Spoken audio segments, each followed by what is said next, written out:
This week I fell in love with a new Reaktor instrument, Synth, something that happens quite often. But I really like this one. I always say that, but it's great. It's called Metaphysical, and if we open up Reaktor, we can see what it looks like.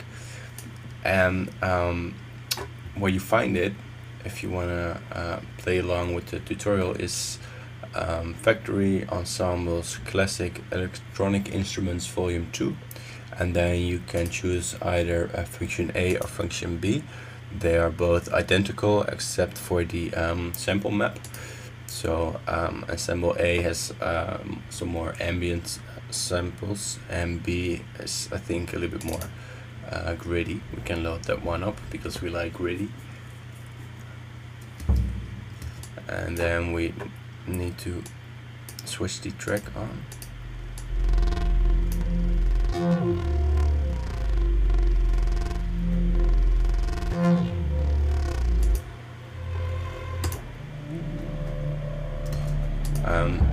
So there you can hear already a little bit what it does. So here the instrument is initialized, and you can see that we have 6 oscillators on both sides of the spectrum scope window, and all these oscillators, they work with a fixed pitch. So if you set them to 60, that's in semitones, and 60 is a C. So if I go 63, that would be a D sharp. 64 would be an E. So it's basic counting or know your note numbers. So now all these oscillators are on the C. I can show you what it sounds like. Just a sine wave, and you can see at the top here what kind of waveform it's going to produce. And then to switch on the oscillator, you can click here and drag, and then you get the volume. And you can do that for all.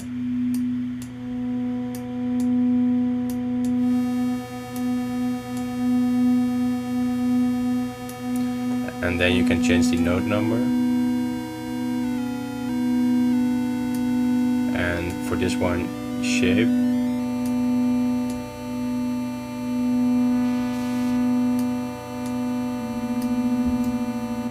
So now if I want to go down an octave, I can just set this to 48, because that's 12 semitones down.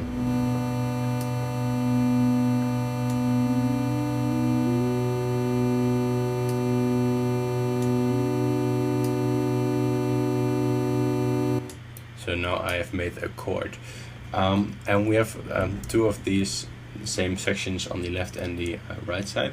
So we can do a similar thing on the right side, or do a completely different thing, and then we can mix between them with the A-B slider.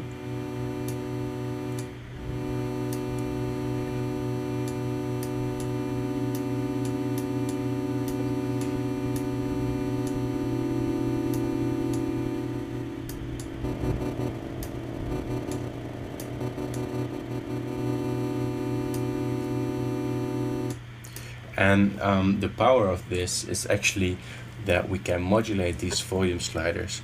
And the way that works is we first have to click the green button to switch on the modulation. Then we click on the little bar here below, and then it starts to blink. And when it's blinking, it's in record mode. So now we can drag this, and we can move it up and down. And you can see the little bar at the bottom here now is a progress bar, and it shows you how much of recording you've got left. And then I can release it, and I click on that same bar again, and then it starts moving. So I can do this for another one. Record it. Sorry, first in record mode. And some can be faster, and some can be a little bit slower. This one.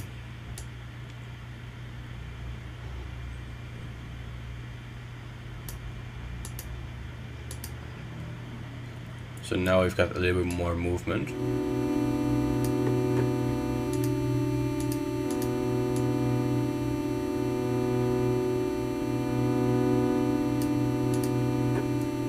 let's switch on the reverb.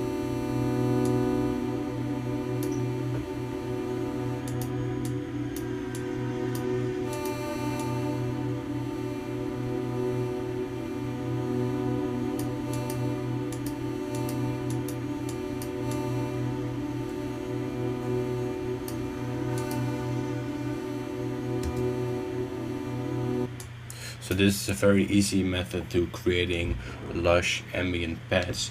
And if the pitch is a little bit too difficult, there's another thing that you can do, and that is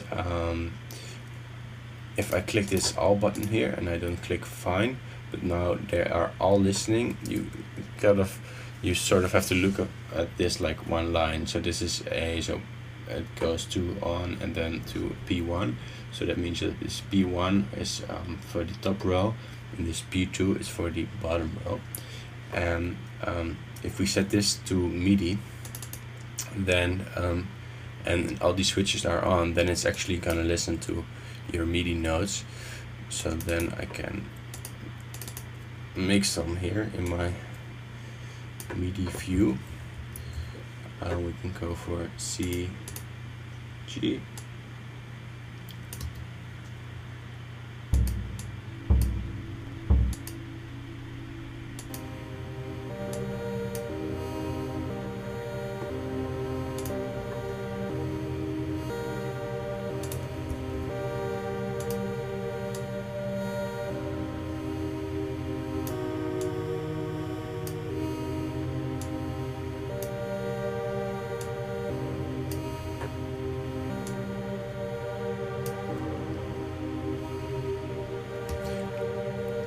And now we can use some other stuff like the filter, and all the modulation here works exactly the same. We can record that by once again pressing the green button, then pressing here beneath. When it starts blinking, you can record. You just record your automation movement, and then you click again.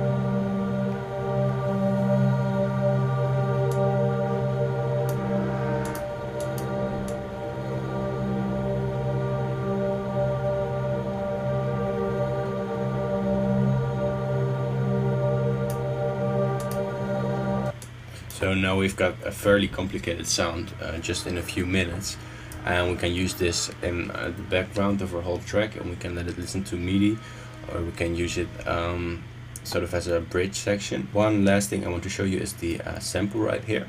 We have a sample map. We have the pitch, which basically defines the speed of the playback, and so it also defines the pitch, because the faster you play a sample, the higher it's gonna sound. And then we have the sample select, which selects different samples, obviously. And we can hear that when we drag up the amp.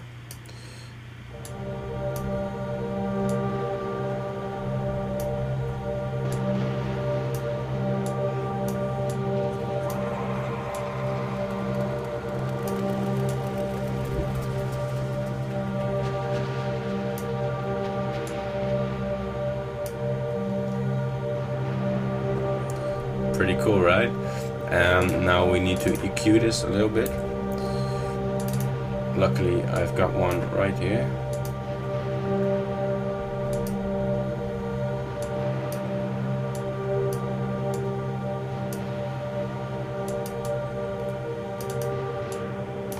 And we can make it very thin and let it sit in the background of our mix.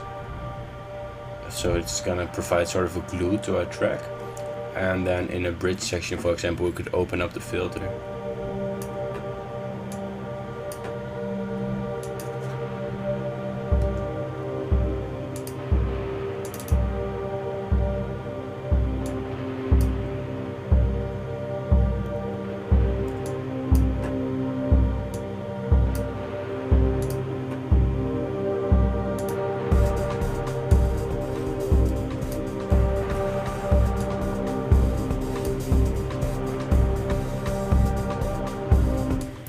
thanks for watching, and I'll see you next week.